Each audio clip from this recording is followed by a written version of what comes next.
Received a very interesting voicemail very early in the morning on Monday. Take a listen. Browse you put your phone number and that of all of your family on YouTube. So you might want to look for that. It's called Exposing Liberal Scum or something like that. But he's got all the TYT's phone numbers out there on YouTube for you. Let me tell you what's even weirder about that voicemail. The phone number that individual called to warn me about, this video out there that has my personal info of people over at TYT, that wasn't on my cell phone. They didn't call me.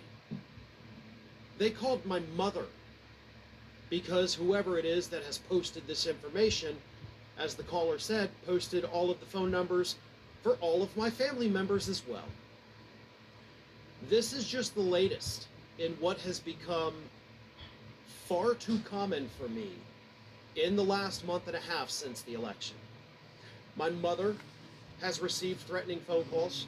My father has received threatening phone calls directed towards me. My wife has. I have gotten letters delivered to my home threatening me. He speaks their minds. Threatening phone calls. I've gotten the threatening emails. Some people have even sent me screenshots of them having all of my personal information. Letter from Bill Howard Trump at DemocraticUnderground.com. democratiCunderground.com. Publish it out there for everybody to come and get me. I have had people threaten to mutilate me, to cut off certain parts of my body. They have told me to end it myself. The threats are absolutely out of control. And I will say, I'm not unaccustomed to threats. I have been in this business for more than 20 years. I have seen the threats come into the various different hosts we have had for Ring of Fire. I used to get them, or used to, but on a kind of sparse basis, but they were there. But never in my career of, again, more than 2 decades, have I ever seen them this vicious. Yeah, because he's them. They're him. What's happened in this country is that these MAGA people feel emboldened by the election results. They feel empowered. They feel like it is now their job to take out anyone that does not fall in line with the MAGA ideology, which is Donald Trump is the savior. Plow the fucking road. If you do not subscribe He's the savior. to that, better burn that motherfucker at the cross. At least, maybe not all of them. Maybe there's some nice MAGA people out there. But I gotta tell you, I'm not getting phone calls and emails saying, well, I'm MAGA, and I gotta say I slightly disagree with you, but I respect your ability to have your own opinion. No, I'm not getting those. I'm getting people that want me dead.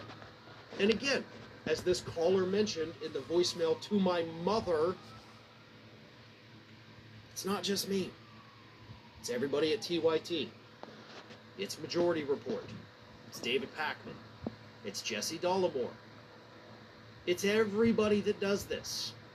The threats have increased because these people feel like Donald Trump has given them power. Power to come after us, power to harass us and our families. Like, my elderly parents are now afraid to answer their phone because of these people. So here's the thing. This is what I'm going to leave you with. If you happen to go out there and you want to send a threat to me, send it along, right? Don't call my parents, don't call my wife. If you have something to say to me, direct it at me, okay? That's all I'm going to say. Because you know what I'm going to do? I'm going to copy your number down. I'm going to block it, first and foremost. Anybody, by the way, who calls me, I will block it. Good or bad, by the way. Because I do get some people that come across my number like, hey, I love it, but please don't do that either. Like, that's my personal number. No. So I block it. And I don't do it to be rude, but I don't want people having my number. So I will take your number down if you threaten me. And I will go to the investigations department at the law firm that I work, and we will get your information. And then I will forward the threat to law enforcement officials in your area, and they will take it from there. So if you're going to be man enough, or even woman enough in some cases, if you're going to be tough enough, I guess is the best way to say that, to issue a threat to me, then you better be tough enough to deal with the consequences. Because I am not going to take this. I have already been doing this. So the choice is yours. Either let people have different opinions, or you can tell your story to law enforcement officials and see what they have to say about it. Thanks for watching today, everybody.